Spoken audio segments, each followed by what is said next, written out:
So welcome everybody. We are on our second episode of Lord of the Rings trilogy. We're doing the two towers, so we decided to go the two biggest pizza places that we have in Ottawa. We have Pizza and Domino's. I'm usually a pizza fan. If I'm gonna get one, it's the walk-in special always, so that's what we picked up today. And I am usually the Domino's guy, and I do like pizza, but I've always preferred the Domino's instead of pizza. Maybe. And I don't think I've ever really had Domino's. Maybe once or twice I've ever picked one up, but usually it's pizza. Canadian, maybe. This is a Canadian iconic garlic sauce. Yo, you know if you're getting pizza, you're not getting garlic sauce. Exactly. We did a size comparison and a weight comparison. Obviously, it's not fair with the weight because this one has 4 toppings. That's what we gotta start with. And this has 1 topping. So the deal for this one is a pepperoni pizza for $9.99, which is not bad. That's a good deal. But then this one is a walk-in deal of $12.99 for 4 toppings for a large pizza. And I will say they did also let us split the pizza in half, so I could get the 4 toppings I wanted, and he could get the 4 toppings he wanted. Which is a big bonus. That is a huge bonus. Let's start off with the pizza first. All right. Because it's the classic. Yeah, that's an iconic look for pizza. So that is the two different ones. I got for my toppings pepperoni, hot peppers, mozzarella cheese, and mushrooms. And I got steak, chicken, mushrooms, and extra mozzarella. And it looks like some of the toppings are mixed, either on top, under. Yeah. Both look good. They both look good. Considerably different from one another because look at the crust. Yeah, you got like a bit of a thinner crust on this, and the sauce goes almost to the edge. You got a little bit of a thicker crust here, not just in height, but also like in going into the middle, right? Right, and oddly enough, pizza is half an inch bigger than this one. Yeah. That was weird. I thought they would be the same size. Look at that. No flop. And it's holding together. Look at that. Look at that. That is like, you could draw this. That's a pizza. Sir? Bing. Cheese, bread, pepperoni. Pretty simple pizza. Very classic pizza. A lot of nostalgia to this, I have to admit. Dipping sauce. This is the classic. This is the only way to go with the garlic sauce. I would say it's probably my favorite dipping sauce. When I think about garlic dipping sauce, that's usually where my brain is going to go. Yeah. Well, all right. So, this already off the bat, like holding it is different. Yeah, there is much more of a flop to this one. The bread, like I thought it was going to be harder. Yeah, it's very fluffy. The only thing I kind of worry about is that the pizza doesn't hold as well together. But there's also 4 toppings. I mean, like if there was 4 toppings on this, it would be, I don't know, same, maybe different. Who knows? Anyways, cheers. Damn. That's a very different pizza sauce to it. That's a very different pizza sauce. I mean, it's got more toppings. I find that it's more savory, the tomato sauce. This one is more toppings. Yeah, it's more toppings, but I find that the pizza sauce is saltier than that one. Yes. This one has a bit more of a tomatoey taste. There's more, and I think that's where the sweetness is coming from. And I don't think it's added sweetness. I think it's just the tomatoes are sweet. Yeah. This definitely has a saltier taste, but I think that's also coming from probably the steak, maybe a bit of the ingredients. Chicken. But let's try it with the garlic. What do you think of the dough? I like the dough. It's a lot fluffier, right? It's a lot fluffier. I mean, I like a fluffy pizza every now and then. It's a lot more liquidy than the other one. Let's try it out. Yeah, for sure. Cheers. What do you think? It's not bad. Both are good. I'm not a fan of the garlic sauce. I'm not a fan of the garlic sauce. I'm thinking more of like the combination of the pizza and the garlic sauce. It's good. It goes well together. I'm probably not gonna lie.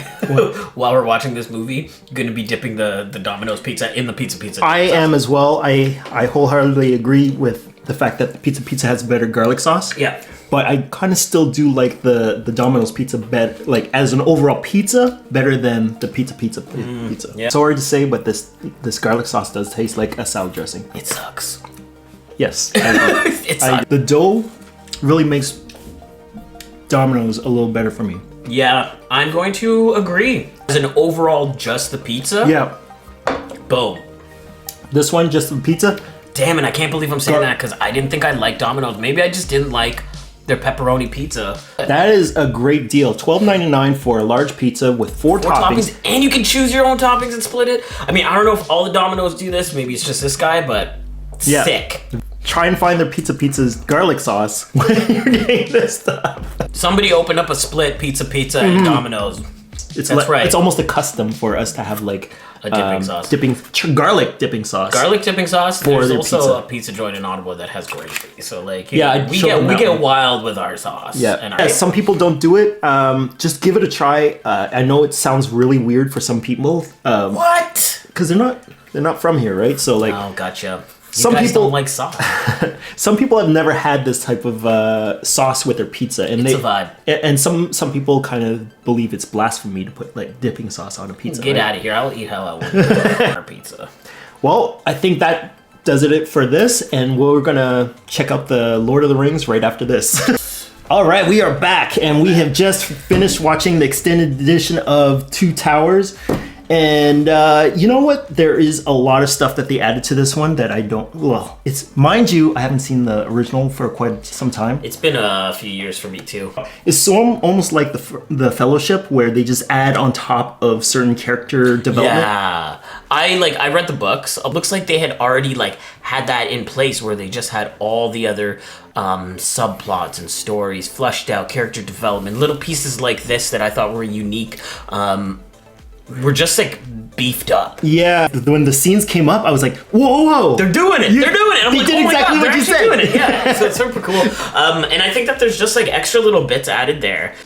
If you have the time to sit down for 4 hours to watch the movie, it's enjoyable. Here's it holds up. I have to argue with that one though. I think it's more for fans than anything. Because honestly, if some of those scenes could have did without. They didn't really need to have that in there. And that's why they're not in the theatrical release. And I understand why they're not in the theatrical release. And there's certain things there's certain jokes in the extended series, the soup that didn't taste good or whatever. And I was like, they didn't really need to put that in. It was I don't think the scene was more about the soup. I think it was more to show. I know the age and stuff. The age, yeah. But I felt like it was out of place. The jokes, had they been cherry picked and put into the theatrical release, would have been out of place. But I think the tone of the movie is different because it sets it up to be a bit more spaced out and have breath, as opposed to in the theatrical release it's big thing, biggest thing. This is a big thing happens, more space, a little bit of development. A big thing happens, more space, a little bit of development. So that feels different. Peter Jackson actually did a nice job in balancing the movie, where they had this very intense scene and then they had the soothing, calm scene right after it, and it feels like he did that on purpose, just and plus Gimli and Gimli and Gimli was making these jokes while he was doing the fights, and they needed to do that because some of the stuff is really gruesome. It's very heavy. Very heavy. I forgot how violent this movie is because there's decapitations and limbs getting chopped off and stuff. They talk about the same points that they did in the original one. There's a lot of family stuff in this one, I think, that's not quite present in the first one. That is really the biggest difference. Yeah. Because there's, relationship stuff with brothers and fathers and daughters. And duties and things like this. Yeah. I think that's the biggest thing is, the call to duty is, a big part of this from a lot of different sides. Yeah. For each movie, they're adding upon a new layer by adding a new race to it. So not race, but a new group. Yeah. So they have the Rohan group, and then the Gondor group, and then they're just different parts of Middle Earth. They just added those guys, and then we kind of understand their situation about how they felt in their place at the point. And I think it's really interesting to see the theatrical release and then the extended version, especially being somebody who's read the books. They're pretty hefty. You know? The first book, it has a lot more explaining. The second book has a lot more of the stuff that we saw, where there's very little that had changed, especially from this version. But I think it was a good point where you're like, oh well, obviously, if they had tried to cram all three movies into one, it would have been trash. This movie, this book, I liked it a lot. Very entertaining. For me, you know what? this is kind of strange, but I kind of prefer The Fellowship over this one. No, I like this one. I like this one more. The jokes from Gimli alone made it for me. The first half of it's kind of like a little slower for people that aren't like with a lot of patience nowadays. But the last half, the payoff is definitely worth it for like. My man Gandalf shows up for the end. Brings that light. We're like watching it and we're like, I didn't remember there was this many people. It's a lot. You know what's funny? I like realized that this movie came out not too long after The Matrix had come out too. Yep. You know, so like I was like, damn, that was a good era for movies. It was just back to back, like huge fantasy and sci-fi pieces were just dropping all the time. That nobody even heard of at the time. Well, a lot of people knew about Lord of the Rings, but it was just like Matrix and stuff. And I think that is you don't see a lot of properties that are like not remakes or continuations now. Well, I think that it's our own fault. Not my fault. No, it is our fault. Your fault. No, it's our fault because the generations that's being remade are the movies that we watched, and so it's our generation's fault for having the remakes. If they're redoing Ghostbusters, they're redoing Matrix, they're redoing like all the movies that are our generations. Who do you think's asking for those remakes? Certainly not the new generation because they didn't even know about it. Just please don't touch Beetlejuice. I guess if you are new to Lord of the Rings, make sure you ask your parents for. Yeah, it's pretty damn violent. It's pretty damn violent. All right, thanks a lot for everybody for watching, and I'll see you guys in the next video. Bye.